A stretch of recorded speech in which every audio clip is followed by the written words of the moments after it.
Guys, magandang hapon sa inyong lahat guys, no? Dito po tayo ngayon sa kaibigan nating Inkantong Itim guys. May itatanong lang po tayo dito guys.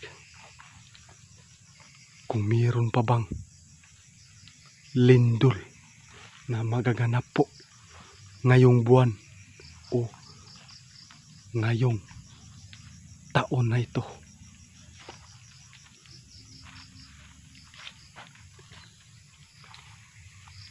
Kaibigan, magandang hapon.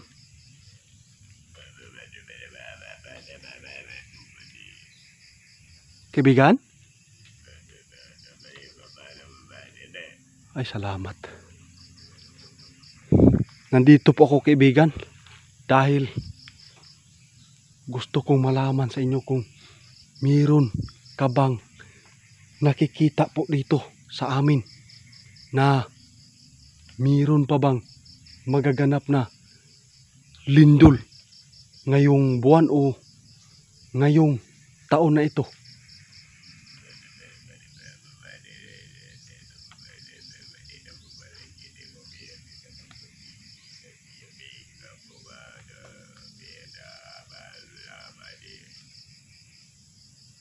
Totoo ba ito kaibigan?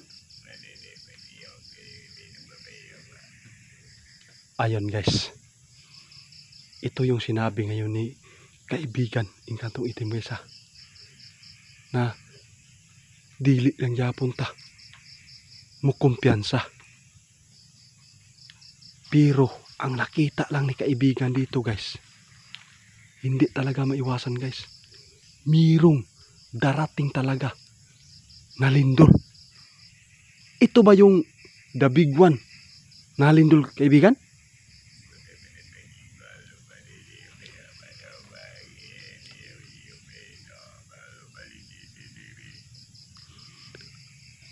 Ayun guys, kapag matagal-tagal na po daw guys na hindi po tayo nakaranas po ng lindol dito, ito po yung sinabi ngayon ni kaibigan guys, na sigurado guys makaranas po tayo ito ng the big one na lindol. Pwede ba kaibigan na makita nimo kung saan ba ito tatama?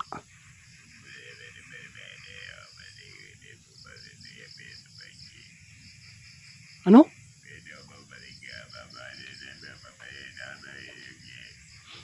Grabe guys. Ito po yung nakakatakot guys. Dahil kitang-kita ngayon ni Inkantong Itim sa Manila talaga. Sobrang nakakatakot dahil ang mga building doon, grabe, napakataas. At kitang-kita po niya guys, doon po banda tumama sa Manila. Pero dito kaibigan sa amin, Mindanao, dili ba kayo delikado?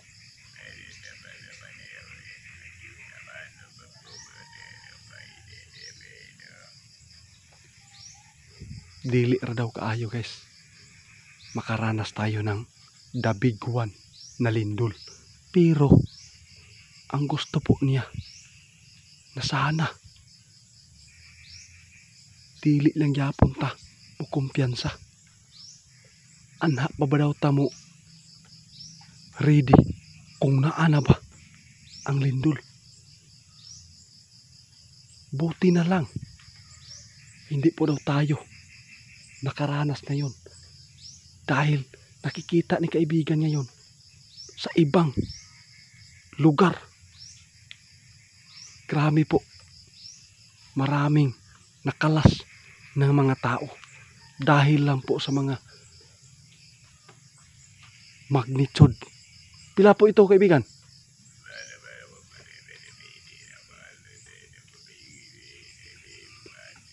Liman ka na guys, 7.1, 7.7. Kitang-kita na kaibigan sa ibang lugar guys, nakaranas po sila. Pero kapag ang Panginoon talaga yung maningil po sa inyong kasalanan, sigurado hindi ka na mabubuhay kapag ito yung tumama sa inyo. Salamat kaibigan.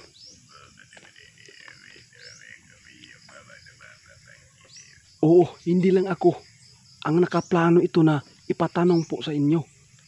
Marami po kaming mga followers na gusto pong nilang malaman sa inyo kung mayroon ka bang nakikita na mga trahedya dito sa amin.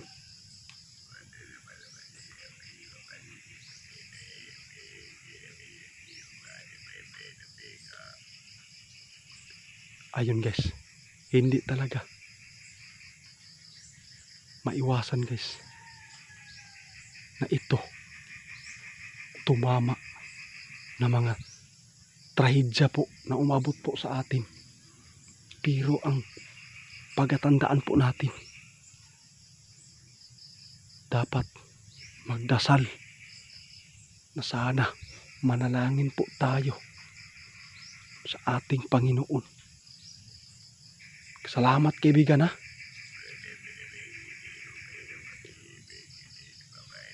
Oo kaibigan, malaking tulong na po ito na makapaghanda po kami dahil sa nakikita po nimo diriya sa muang kalibutan.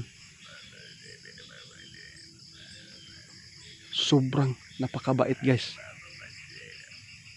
Oo, sobrang napakabait talaga guys. Di kaibigan, yung kantong itim natin. Handa po siyang tumulong kung kaya niyang makikita po dito sa ating mundo. Kaibigan, hindi po ako magtatagal po dito kaibigan ha. Napakalaking bagay na ito na itulong mo sa amin sa mga impormasyon po na nakikita po ninyo dito sa amin.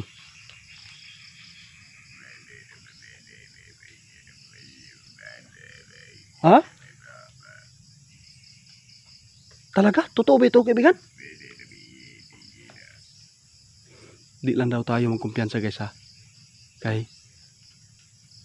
bisan pa man karong bulana wa ta kabalo kung asa po tumama yung lindol. Pero dito sa Mindanao nakikita po ni kaibigan na hindi po maranasan po natin yung the big one. Salamat kaibigan.